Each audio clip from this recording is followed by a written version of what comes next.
My earliest memories of dressing up go way back to when I was a little girl. I always dressed up in like whatever costumes that we had in like our costume bin. It was often like a princess costume. Whenever we did school projects that did require a little bit of creativity, a little bit of dressing up, I always would get excited to do that. One time I did Pocahontas. My mom made the dress. And another year we did like an Explorer's Day for the 5th grade. I dressed up as Americo Vespucci. I just used a picture book as like a reference. As she was getting older, she was always interested in very artistic things and like little shows, videotaping, recording all these little things, coming up with these little scenarios and dressing up. She was always very interested in dressing up, as any child would, but she took it to a different level at times. I always loved dressing up during Halloween too. I often dressed up as fictional characters, which is pretty much what cosplay is you dress up as an existing fictional character from any sort of existing media. But I didn't know that back then.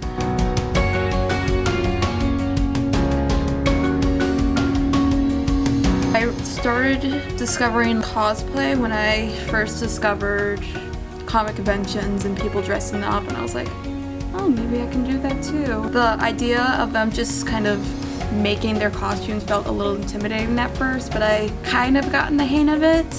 I just make what I feel like would be best for me. I first started hearing about conventions, for that matter, in the late 1970s. And you were always seeing them on the news. Everybody was dressing up in their favorite character. A comic convention is an event created by fans for fans sort of thing. There's many all over the country, and there's many in other parts of the world too. And the biggest one, of course, I knew of was the San Diego Comic-Con. That was the biggest one. It was interesting to see all the people getting dressed up and all the different costumes and the various peoples. And again, it was memorabilia and meeting stars. They have vendors there too that sell a bunch of memorabilia like clothing. They have artists there that sell artwork. The fans there sell like figures, and sometimes they sell like D&D stuff, prop weapons. They can have fun there. But another big thing there too is the celebrities there. They do like a bunch of panels. Celebrities can range from like movie stars and voice actors, and sometimes it would have like different comic creators. They even have cosplayers considered as like celebrity guests too. That's just the tip of some of the stuff. We're perfect!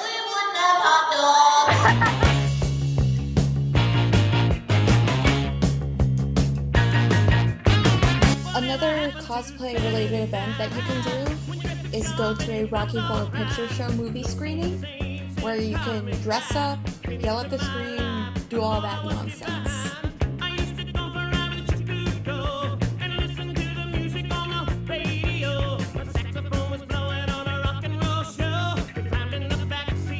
This is something that we do at Keene State College. Some of the students and other attendees there dressed up in costume.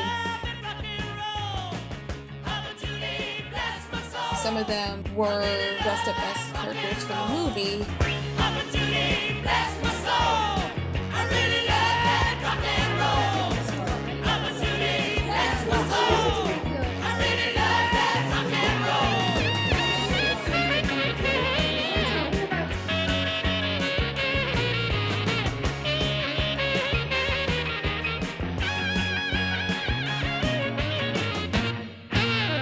So I'm often about recycling boxes that I have.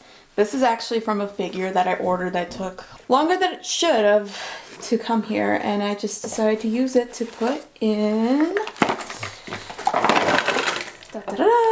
makeup stuff for cosplays. What we have in here are false vampire fangs right in here. And again, since I'm all about reusing, I use this tooth box that I got from the dentist. and I thought this would be a very perfect place to store these vampire fangs. One way to get them on, because the powdery stuff is usually crap, sometimes you can use stuff you can find at the store. I used Polygrip denture cream. It works wonders. This is the wig that I had to use for my Pearl cosplay. It is a short white bob that I just got at Party City. And if you want to know how I made it peach, what I did was, as recommended by my mom, that I just eluted some acrylic paint. I mixed it up to make this peach color and some water, and then I just painted it onto the wig like I was dyeing the wig. It's completely safe, it's free, it's messy, but it's really worth it because it got to about the right color for Pearl.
Fake blood, essential for all sorts of Halloween makeup that involve gore.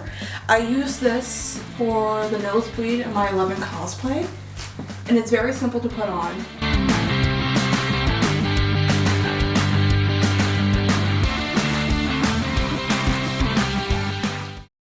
One of the most challenging and most rewarding cosplays I've ever done was Wirt from Over the Garden Wall.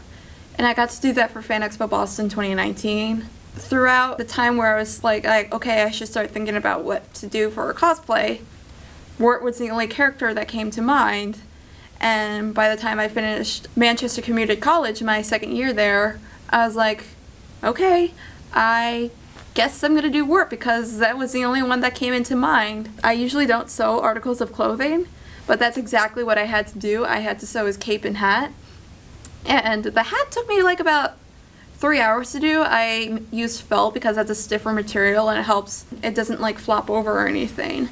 The cape is a completely different story. I had to spend hours of days for about a month just sewing everything. I had to go through lots of pins. By the time it was like the week before the convention, I finished up the cape.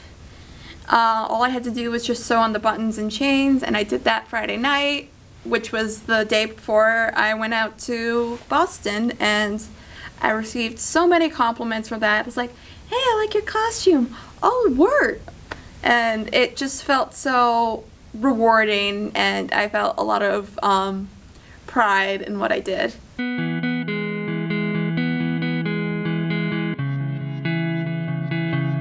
Yeah, sweetie? Where are we going? Boston. For what? Boston Comic Con! Yeah! Woo! But I heard of an advertisement on the radio in 2007. That's when the first Boston Comic Con appeared, or started, I should say. I didn't know if she had any interest in going to the Boston Comic Con at that time, but soon, a couple years after that, and I said, all right, let's see if Kim is interested. So I asked her if she wanted to go, and she was thrilled. So I was like, okay, so let's go. So we went, and she dressed up as one of her favorite characters from one of the TV shows that she's interested in. I did not. I dressed up as, I wore a t-shirt. My dad is a fellow geek. I get that from him. I know he really likes Star Trek and the Back to the Future films.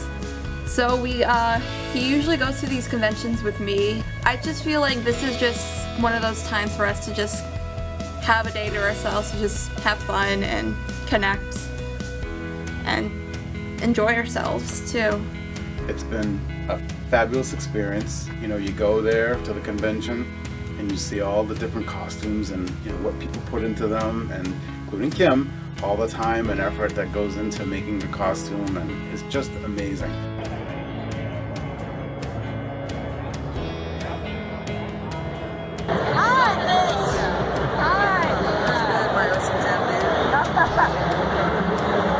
I'm sorry, I'm just really nervous and excited. You're chilling, don't worry about it. Having a good time, Kim? Yes, I am. That's why we're here. Was really big into Steven Universe, and I got to meet Garnet, Amethyst, and Pearl at Comic-Con, and dressed up as Pearl too.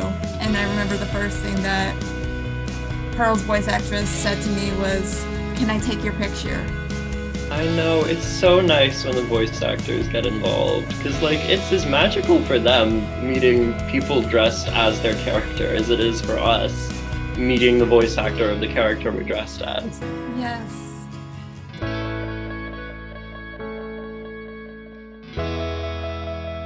I dressed up as Kyoko Jiro from My Hero Academia, and I was at Rhode Island Comic Con, and I got to meet her voice actress, and she asked me how I did the earphone jacks. And sometimes when I'm meeting a celebrity that has nothing to do with the character that I'm dressing up as, I think in the back of my head, oh, they're gonna say something about it, and usually they don't. But the only one time that actually happened was when I dressed up as Wirt. I got to meet Sean Astin, and he called me a gnome, and I kind of went with it. People call him a gnome sometimes, but I told him, no, it's a character that stars one of your co-stars from Lord of the Rings, which was Elijah Wood. He provided the voice of Wirt for that miniseries, and ever since I've been thinking about, I want to meet Elijah Wood so I can tell him and show him my Wirt cosplay. That might happen. That might happen this year. This is our thing. We get to do that together, and it's a thrill watching, her as she anticipates, leading up to the event. Very excited, and then when we go, she's very excited. So that makes me very excited. So it's just fun to do that with Kim. At the end of the day, despite all the cosplay stuff and just me wanting to meet these celebrities, it's always been about just a day to spend with my dad. So, what comes next? What's next for me in my part of the cosplay community? My answer is who knows? Who knows what's gonna happen, because with COVID and me growing up and graduating college very shortly, I just take it one day at a time and just see what happens. My next part of the journey could probably be in Boston for the next Fan Expo convention. I currently have ideas for my next cosplay. I plan on going on different comic conventions in the future, maybe in Florida or New York, any other place, because Massachusetts, New Hampshire, Rhode Island, those are the only places I went to comic conventions. I feel like it's a community where people can connect. For those who are into cosplay and are able to see this documentary, hi. I hope we can connect sometime in the future. It would be awesome. I hope to go to a comic convention with somebody. We can cosplay together. Making connections in something that you love and totally geek out with. I think that's what's really important in the art community as a whole.